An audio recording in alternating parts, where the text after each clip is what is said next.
Olá pessoal, todos bem? Tudo jóia? Hoje a nossa aula será de história.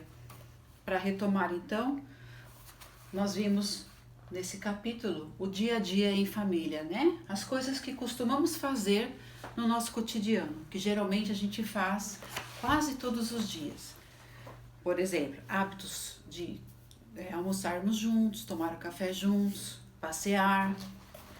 E vimos também que é muito importante auxiliar no serviço doméstico, certo, gente?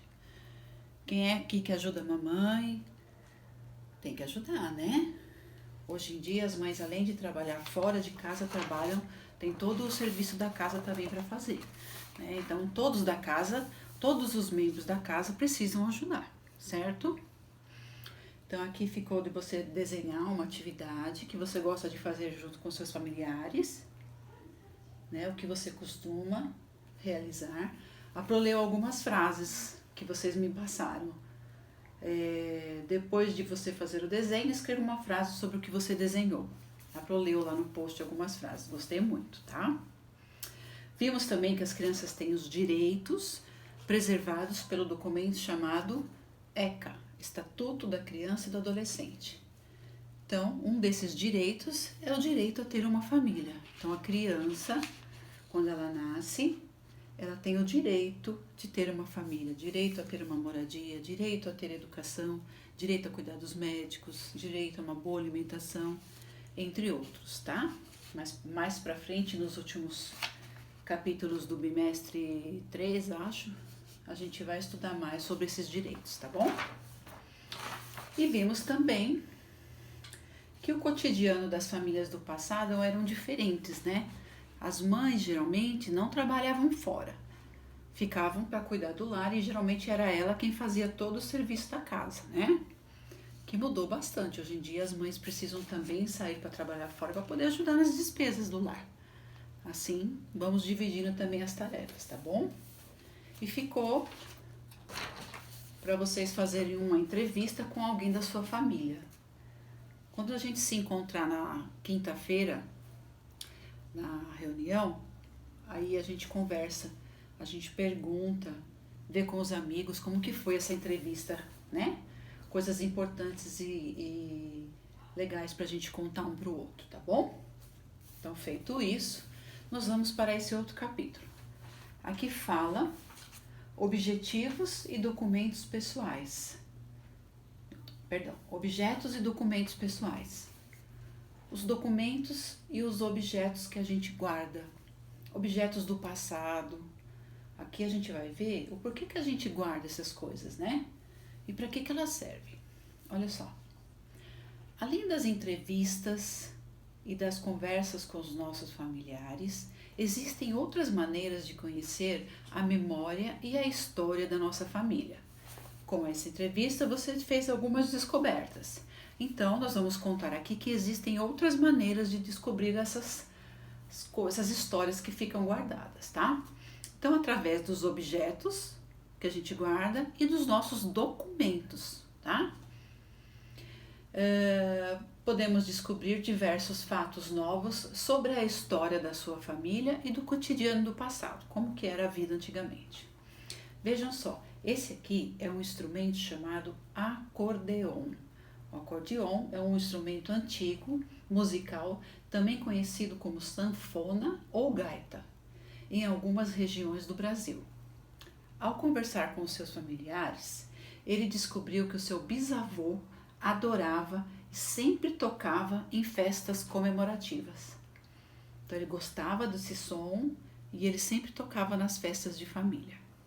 Imagina que divertido que deveria ser, né?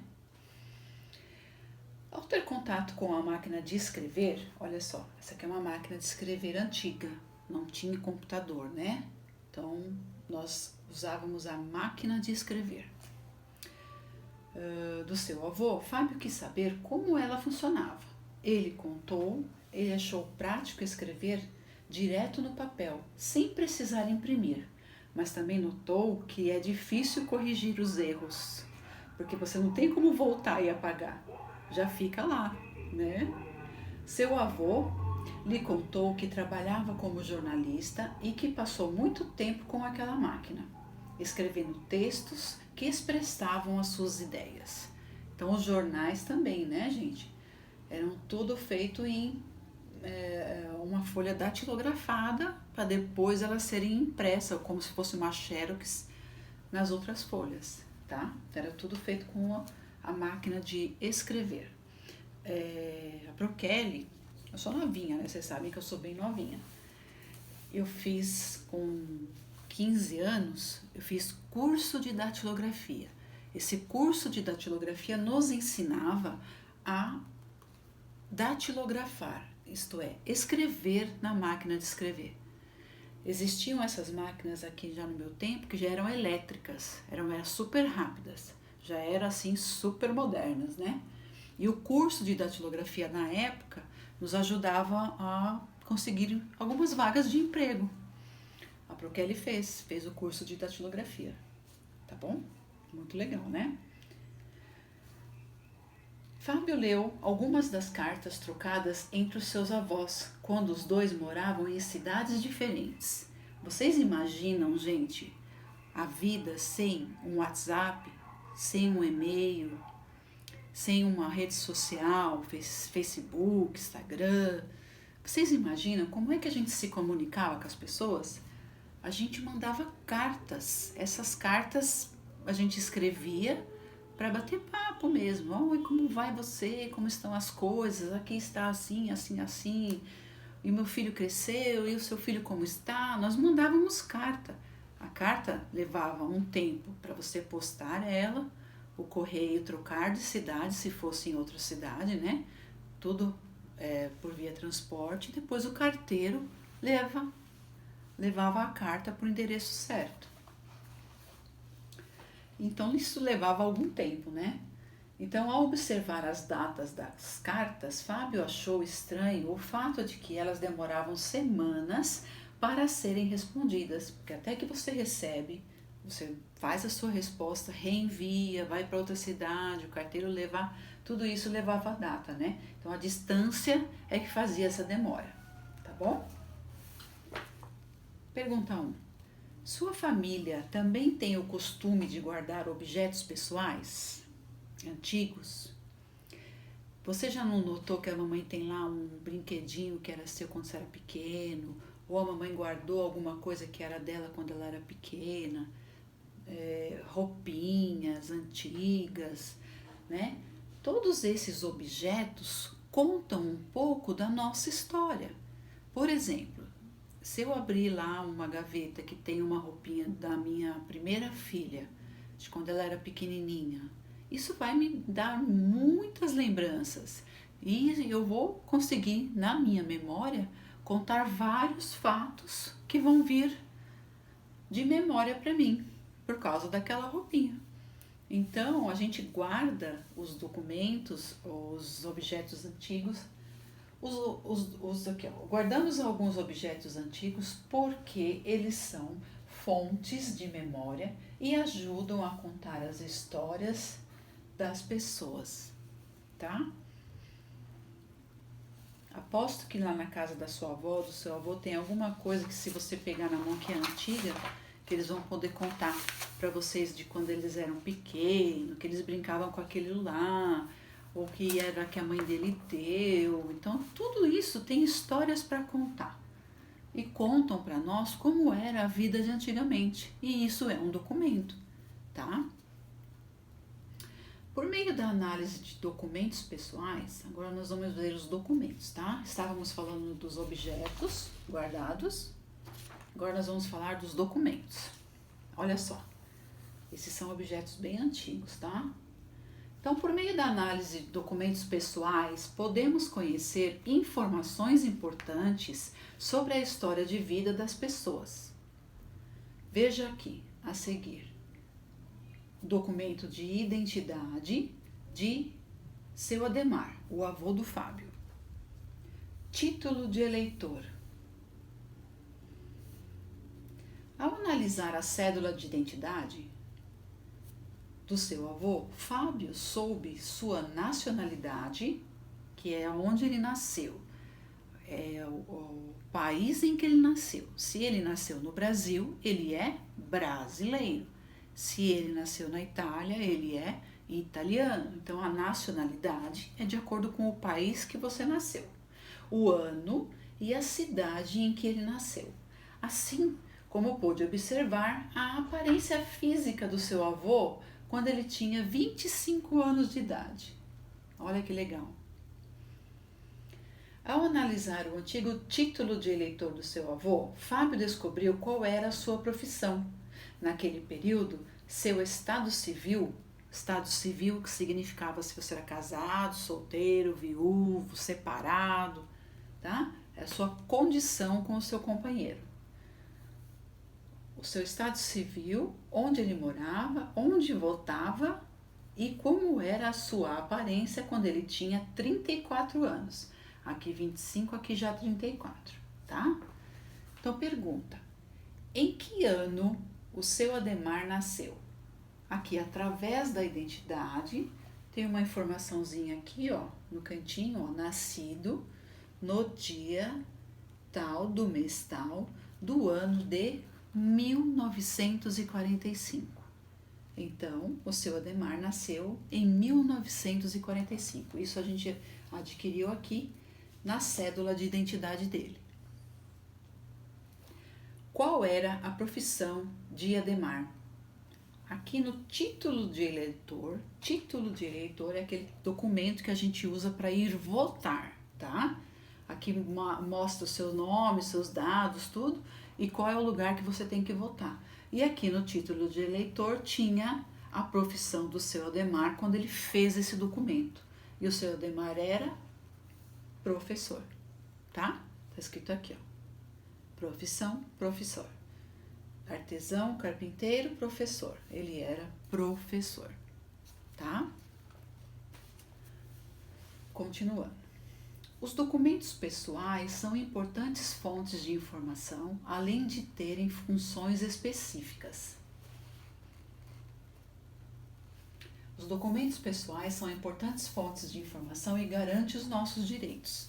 O que a gente fala isso?